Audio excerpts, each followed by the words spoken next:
külaskäik podcasti toob teieni Ott Tänaku ametlik sponsor Betsafe. No nii, tervitused taas kõigile rallisõpradele. Autoralli MM-sari kihutab täie hooga edasi ning märtsis on meil kavas koguni 2 rallit.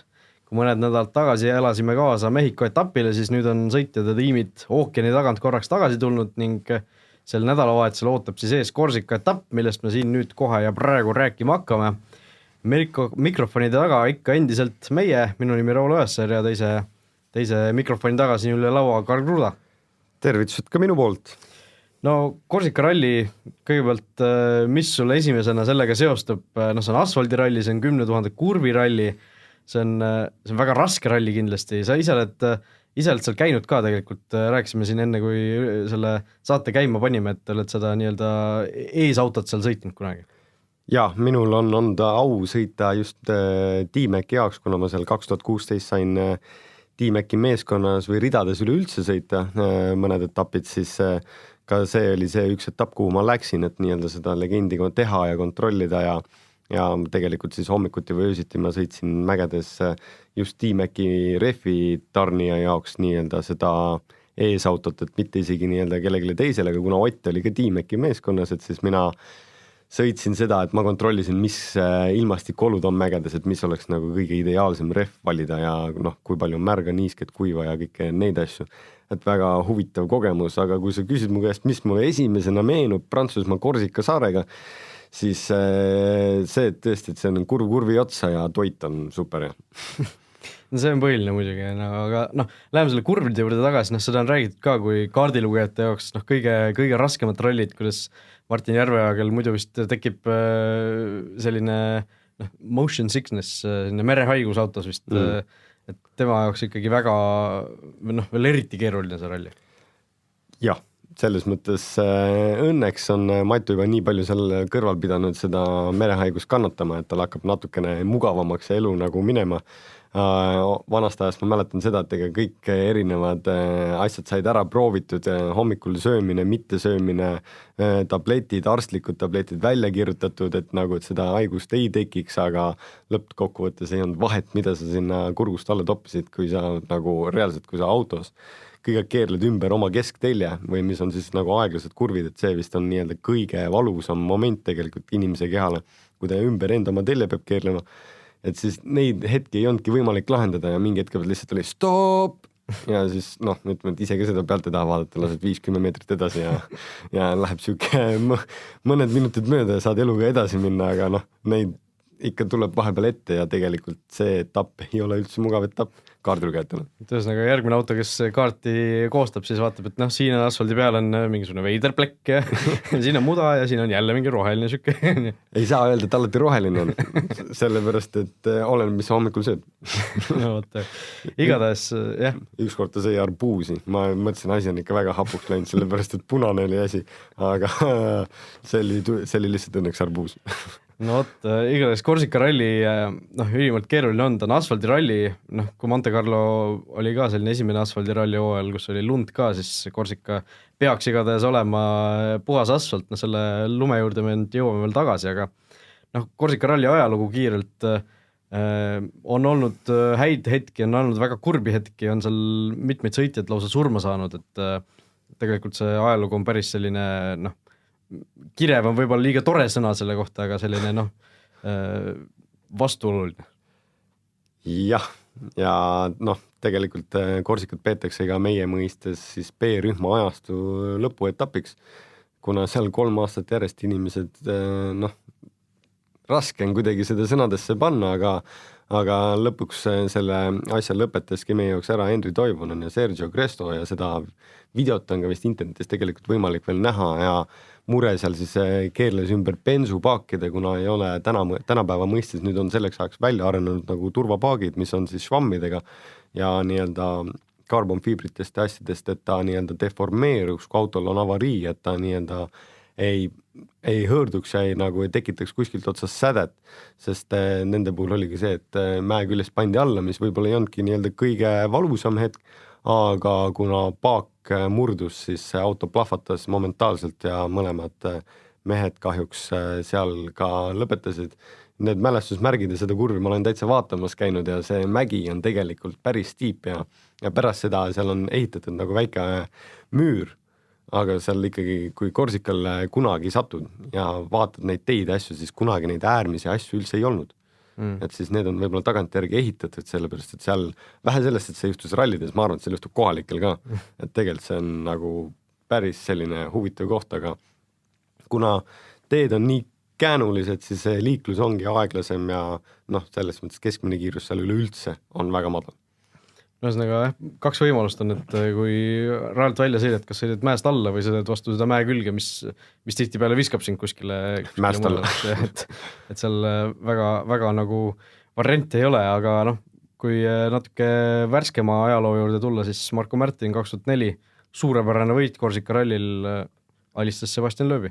Ja see on, ma arvan, et Marko üks parimaid võite, et kõik inimesed mäletavad Soomet ja asja, aga meie väike Eesti mees võitis kedagi asfaltil ja võitis veel oma kohalikku prantslast asfaltil, olgugi et Loeb on pärit Alsatsest, siis Marko on pärit Tartust. Selles mõttes nagu vahe on päris meeletu sellel hetkel, Eestis oli isegi vähem asfaltiteid kui tänaseks päevaks, aga tegelikult Marko tegi puhta sõiduga ja võitis selle etapi 2 minuti ja 2 sekundiga nagu flat ja aasta hiljem, 2005 oli see, kui Loeb võitis selle etapi niimoodi, et ta võitis kõik katsed ka. Et selles mõttes ma arvan, et üks Marko parimaid sõite ja selle peale tegelikult võib ka öelda, et Marko on nüüdseks tagasi Korsikal. Olgugi, et ta võib-olla ei võistle esikohtade nimel, vaid mõnes mõttes võistleb jah, et ta ise ikka ei saa mitte kuidagi sellest üle ega ümber, aga Marko sõidab Otil jah ees autot ja võitlevad siis kahekesti nende esikohtade nimel, võib-olla Ott peab natuke rohkem tööd tegema ja Marko võib-olla saab natuke rohkem viriseda pärast, Ott saab viriseda üle Marko, sest ega see eesauto, nagu me oleme seda varem ka maininud, ega see ei saa üheski otsast mugav olla, sest ühtepidi sa oledki alati selles, et kõik, mis sa teed hästi, seda ei kiideta ja kui sa midagi jätad tegemata, siis sa üle kulbi. Siis on kohe kõik näpud sinu peale näitamas. No mis veel Korsikal oluline on, rehvid ja pidurid ilmselt kaks asja, mis väga palju vatti saavad. Ja kaardilugejad. Ja kaardilugejad. Kaardilugejad juba rääksime, aga ütleme auto elementide juures. Jah, ja tegelikult ta isegi arvestades seda, et esimene päev on meil ju täis pikk päev ilma serviseta seekord Korsikal, mis ei ole ka üldse lihtne, et see, millega siis hommikul välja lähed servisest, et sa pead kõik jupid endale kaasa võtma, kõik, mida sa arvad, et võiksid viga saada või puruks minna või siis mida sa vahetada tahaksid, need peavad sul olema hommikuses servises saadik autos siis kaasas ja keset lõunat siis nad saavad korra nagu rehve vahetada kuskil remote tire services, aga seda nad teevad ka nagu ise, et lihtsalt et see hetk neile nii-öelda meeskond toob süüa, juua ja rehvid, mille vahel nad siis saavad valida, et õhtustele katsetele või teisele ringile siis vastu minna. Et seal on, ma arvan, et see rehvi valik on ühtepidi päris nagu oluline ja teistpidi ikkagi tõesti, et sa pead neid asju nagu hoidma. 120 kilti kurvilist teed pidi, ma arvan, et sa hakkad nagu isegi üle sõidul natukene neid hoidma. Just, pidurid ka on ilmselt üks asi, mis on selline, et kui need ära kaovad, siis sul ei ole enam midagi teha sellest. Nagu sa enne mainisid, siis sa valid, kas sa paned mäkke või mäest alla, aga mõlemal juhul võib-olla lõpetad ikkagi mäest alla.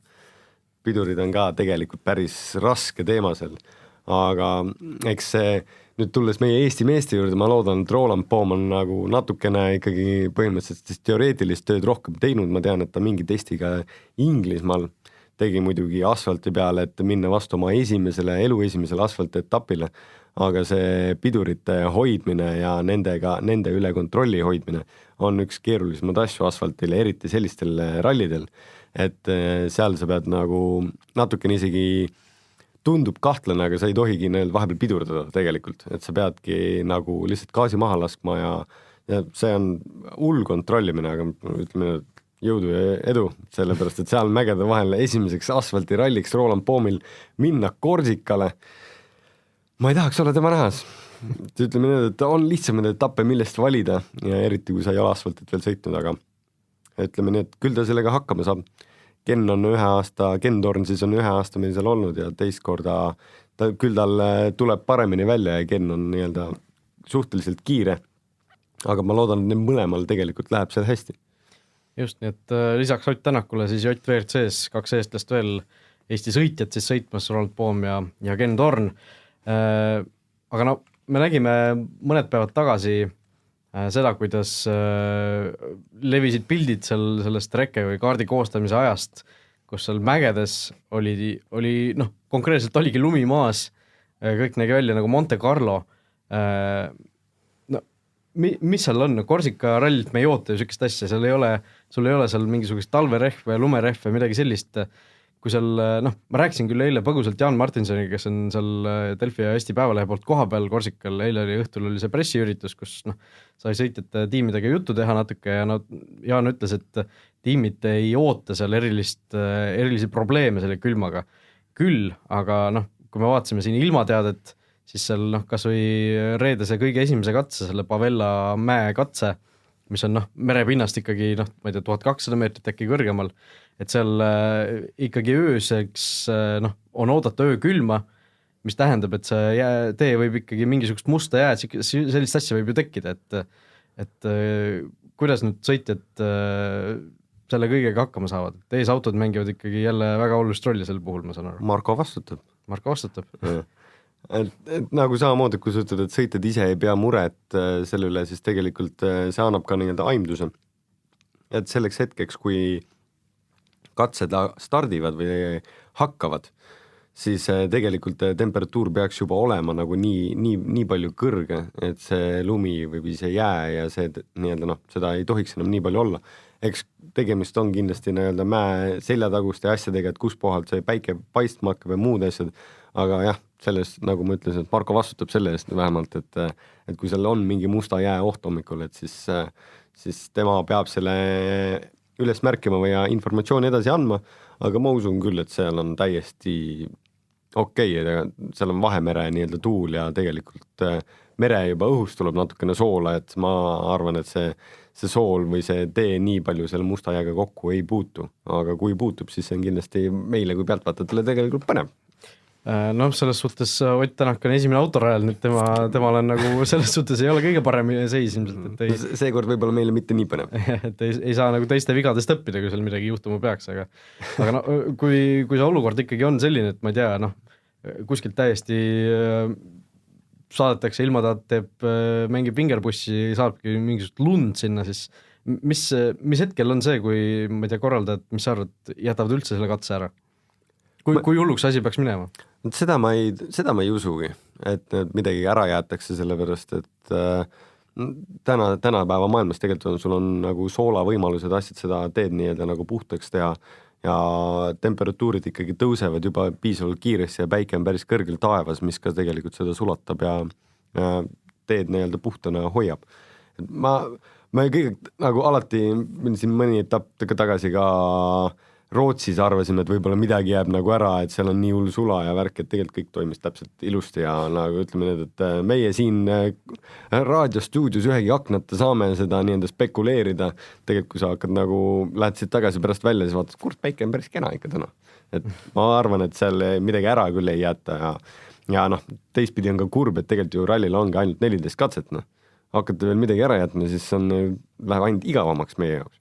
14 katset tegelikult Korsika kohta on päris okei tulemus, et ma ei tea, kas see oli eelmine või üle-eelmine aasta, kui minust oli ainult 10 katset, midagi sellist, et Korsika on alati nagu vähe katseid olnud, et tegelikult seal ei ole kunagi olnud erilisi neid publikukatseid, mis teistel rallidel tihtipeal, eriti Mehhikos kas või annab jah seal nii-öelda saldale juurde, aga sellest hoolimata katsekilomeetreid 347, teame, et sellest aastast maksimum on 350, et ega seal Korsika ralli korraldajad, ütleme, võtsid nagu maksimumi põhimõtteliselt sellest, mis võimalik oli. Maksimumi annab sealt võtta, tegelikult Tour de Corse siis nime tuleneb üldse sellest, et selle ralli või kunagi käis see ralli üle terve nagu saare, et siis see nii-öelda nagu jalgrattasport ja ralli olid nii-öelda siis sarnase terminiga, et tegelikult seal olidki, et sa lõpetasid üks päev ühes linnas, järgmine päev nii-öelda teisel pool saart teises linnas ja selleks aastaks siis see mis on seal ka huvitav, et kuna seal on teed nii aeglased, siis põhimõtteliselt kõik katsed on katsed ja ülesõidud on ka miniatuursed katsed, et neil ei ole vahet, kus nad nii-öelda stardi ja finiši teevad, et nad võivad igal pool seda teha ja igat pidi ja katsed ei olegi nii-öelda nagu korduvad, mis on ka selle etapiga tegelikult huvitav ja põnev.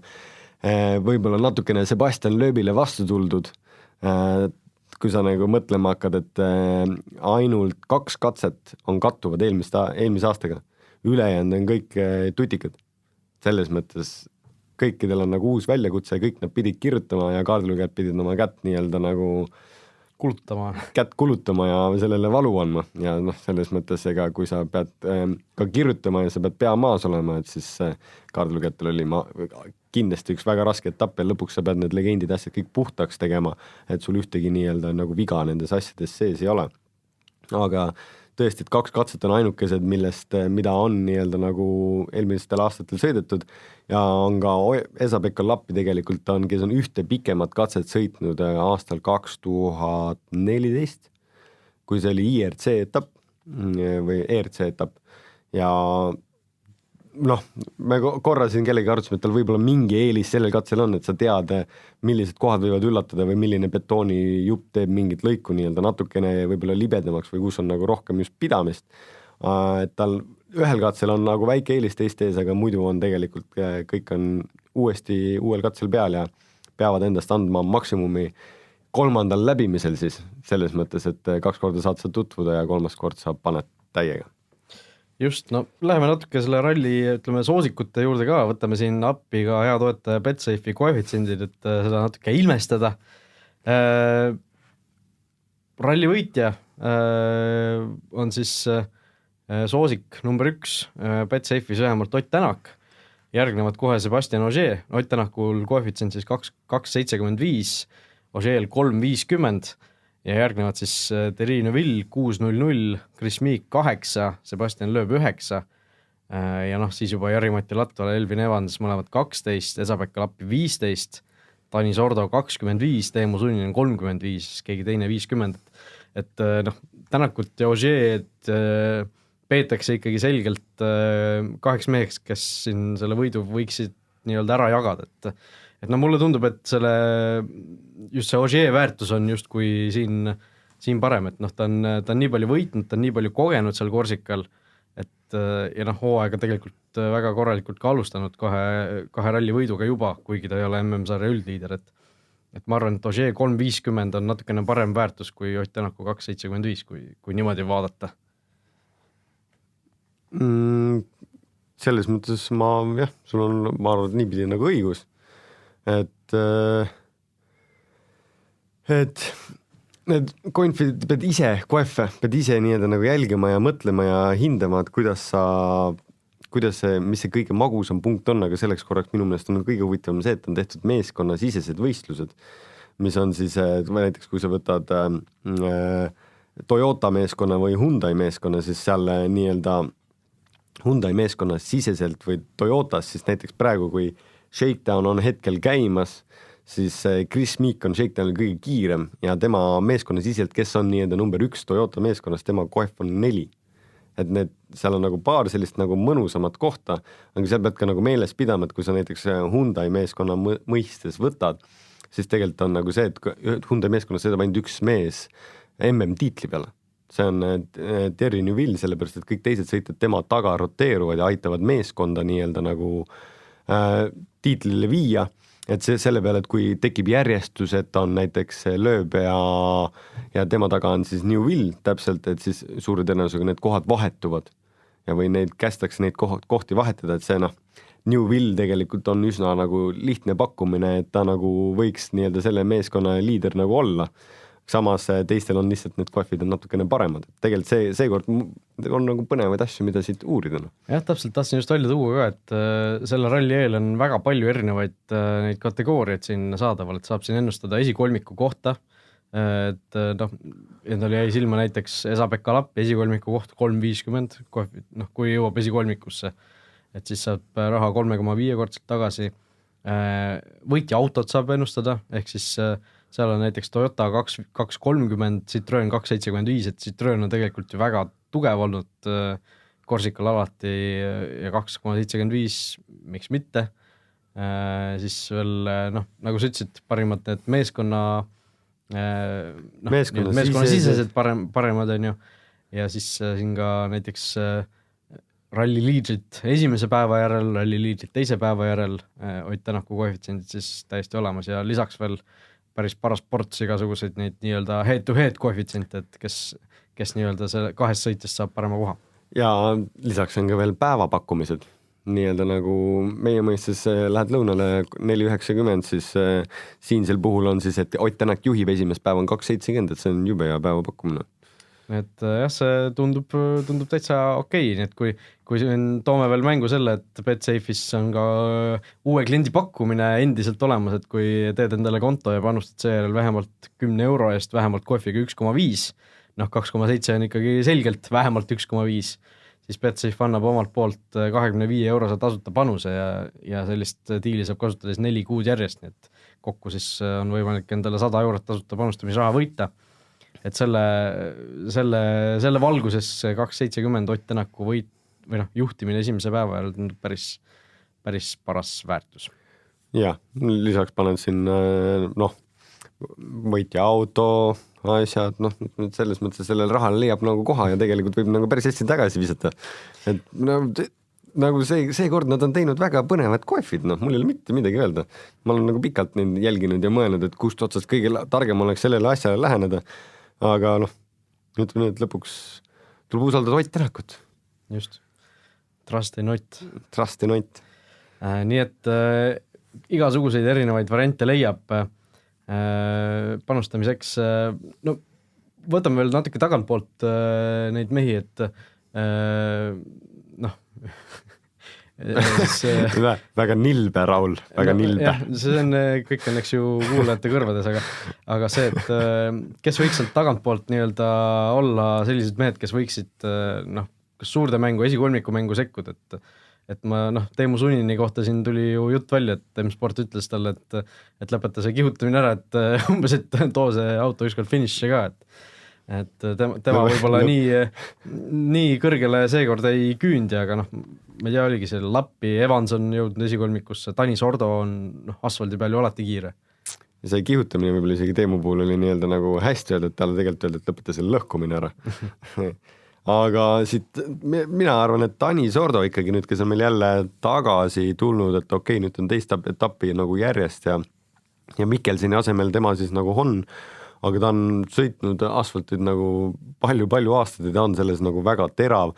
Siin ühel puhul, keda ei tasuks kunagi ära unustada, et aastal, mille 2016 äkki, Korsikal oli hull torm ja ilmastikutingimused olid väga kehvad ja ütleme, et ikka oli 15. Ilmastikutingimused olid tõesti kehvad ja selline mees juhtis tervet seda rallit lõpuni välja, viimase päevani välja nagu Elvin Evans, kes on siis, et mida kehvemaks läheb ilm. Ja praegu on ka seal nagu lumi kuskil mägedes, et mida kehvemad ja torm oli ka ju, pööras hoolduspargi sassi. Ja torm juba pööras sassi, et võib-olla see on Elvin Evansi jälle nii-öelda Evansi muusika. Ja, istub seal mere ääres Poseidoni selle hargiga ja proovib nii-öelda natukene esile kutsuda seda emake loodust, et tõesti tema alati, kui nagu olukord hästi nagu keeruliseks lähevad, siis see vend sealt Walesi mägede vahelt suurte kõrvadega tuleb järsku kuskilt otsast hüppab nagu tõesti nagu väike troll välja ja lihtsalt nagu kõik vaatavad sükeste silmadega, et mismoodi see vend sõidab niimoodi, et ta mitte midagi ei näe. Vihma sajab horisontaalselt, aga eks see on seal Walesis täiesti tavapärane ka. Et seda venda tasub alati nii-öelda nagu vaadata ja tegelikult ta on siin see aasta nagu päris stabiilselt juba sõitnud ka. Et nüüd siin esimesed 3 etappi vaadates siis tegelikult on nagu hästi tulnud ja Shakedownil on esi 6 ja Shakedowni kõige kiiremad 2 on ikkagi siis Toyota Yarised. Just. Läheme edasi küsimuste rubriigi juurde ka, et saadet mitte liiga pikaks venitada. Küsimusi on taas päris kavalaid tulnud päris palju meie lugejate poolt või kuulajate poolt siis. Siin kirjutav ajakirjanikuna ikka see lugeja tuleb esimesena pähe või keele peale, aga võtame Marko küsimus ette. Eelmine kord või eelmistes saadetes rääkisime me sellest, et kui kiiresti võiks tavainimene WRC masinaga katset läbi sõita, aga tema küsib hoopis selliselt, et kui kiiresti sõidaks Ott Tänak ise kiiruskatse läbi, kui tal kaardilugejad poleks, et võtame siis näiteks mingisugune selline katse, mida ta ei tea ja teine siuke katse, mida ta teab kuskil Saaremaa teedel. Et palju see kilomeetri kohta see vahe oleks? No, kui me Saaremaa teed võtame siin mängu, siis seal polegi vahet. Need on, ma arvan, Otil nii peas, kui peas saavad veel olla. Et kui sa enam-vähem mingit katset tead, siis on sul ikkagi natuke lihtsam, aga sa pead ikkagi 1,5 sekundit kilomeetrile. Kui sa oled seda ka nagu varem sõitnud, et sul on tegelikult ajus hoopis nagu mingid asjad nagu meeles, aga see oleneb katse ülesehitus, kui kiire ta on ja kui aeglane ta on. Teistpidi, kui sa oled täiesti uuel katsel peal, niimoodi, et sa nagu 2 korda oled tutvunud, 3. korda peaksid minema ja kaardluga jätad nagu metsa kogemata, siis mis sa tantsid seal puude vahel, aga nagu ei ole šansi ka, et sa kuskile lähedale jooksed, siis sa võid ikka arvestada julgelt 10-5 sekundit kilomeetrile. Ikka sul ei ole mitte midagi teha, ega see sirge peal pidurdamine korra, kuna sa ei tea, mis on kurvi taga ootamas, aga seal võib tulla, et on nagu väike kurv ja siis on nagu kiltsirged põhimõtteliselt otsa. Siis... Korsikal pigem mitte, aga muidu küll, jah. Et nendel olukordades kuna see asi on nii täpseks läinud ja nii kiireks läinud see spordiala üleüldse, et siis see kaardluge ongi see, mis annab sellele fine tune'i, et seal ei tehtaks ühtegi vaheviga. Just, ja siis on küsimus veel Reiksilt, siis võistlusautot, mis hetkel tangivad, kas hoolduspargis pannakse paak täis ja sellega peab kogu tiiru lõpuni vastu pidama ja kas kütuse kogusega siis kaalu mõttes mängitakse ka? Huvitav saade, kus meil see kütuse teema niimoodi esile tuleb, aga ralliautode kütusepaagid on circa 80 liitrit tegelikult, mis on päris suur paak ja nendel ikka kõik insenerid arvutavad välja, kui palju on ülesõita ja katsed, kui palju seda kütust võiks niimoodi kuluda. Eks sinna paaki peab alati mingi reserv jääma, aga kunagi Kataluuniast tuli esile niimoodi, et autod pidid sõitma esimesed linnakatselt tagasi veokate varjus, sellepärast, et väike valearvestus oli toimunud, et seal nagu tõesti tuldi aurude peale ja lõpuks võeti kütuseproovi ja lükati auto servisesse hommikul. Aga tankimine, kuna need on turvapaakides, siis tankimine käib 2 voolikuga, üks on siis peale minev kütus ja teine siis samal ajal laseb paagist rõhu tagasi välja või kui paak saab täis, et siis üleliigne kütus nagu tuleb tagasi ja paagid on siis deformeeruvad, et need paagid olid põhjuseks, mis siis tegelikult mitu inimest kunagi hukkus nende tulemustena, et lihtsalt autod plahvatasid, kuna kui see paak sai piisavalt nii-öelda hõõrdumist või sädet, et siis see kuum, aga sumbutu juurest, et siis need kütused on kõrge oktaani arvuga ja kergesti plahvatavad ja hästi auravad seal autos, et see on ralliauto lõhnas sa tunned nagu kaugelt ära ja kui mina kuskil autos tunnen kütuse lõhnas, kodu. Aga ütleme, kas kui on teada, et mingisugune lühem nii-öelda sektsioon tuleb ette, siis kas pannakse vähem kütust ka sisse, et auto kergem oleks või? Ja, eks alati hoitakse minimaalsel piiril, et kui auto servisse tagasi jõuab, et siis seal oleks 3-5 liitrit sees, aga üldjuhul minu kui sõitsin, siis mina arvestasin 8-10 liitrit alati, et oli inseneriga niimoodi arvutatud, sest kui sul tekib mingi mure või sa kuskil ülesõidul pead kihutama või midagi, siis seda kütust hakkab kohe rohkem kuluma, et sa pead endal mingit reservi nagu hoidma, aga seda 10 liitrit on siuke nagu kuldne reegel rallis alati, mis nii-öelda tahetakse paagis hoida servisparki tagasi jõudes. Vot nii, sellised olid siis tänased jutud. Aitäh, et olite ikka meiega. Järgmine 6. käik on siis eetris juba homme õhtul, kui reedene päev on Korsikal sõidetud. Loodame, et siis see 2,70 Ott Tänaku liidri koefitsient siis esimese päeva järel, seejärel inimesed saavad juba siin raha laiaks lüüa reede õhtu puhul. Kuulata saate meid ikka Delfi taskust, podcasti rakendustest. Kui teil on meile küsimusi või siis ka Ott Tänakule küsimusi, siis saatke need meili aadressil 6kaik@delfi.ee. Meie vastame siis meile tulnud küsimustele siin saates, aga kui on Ott Tänakule küsimusi, siis tõesti seesama BetSafe kogub need kokku, valib parimad välja ja siis järgmisel nädalal pärast Ott Tänak pärast rallit siis annab parimale küsimusele ka vastuse ja selle parima küsimuse esitaja võidab ka väikese auhinna, nii et tasub küsida. Nii et aitäh ja homme näeme, homme kuuleme. Tänud ka minu poolt ja homseni.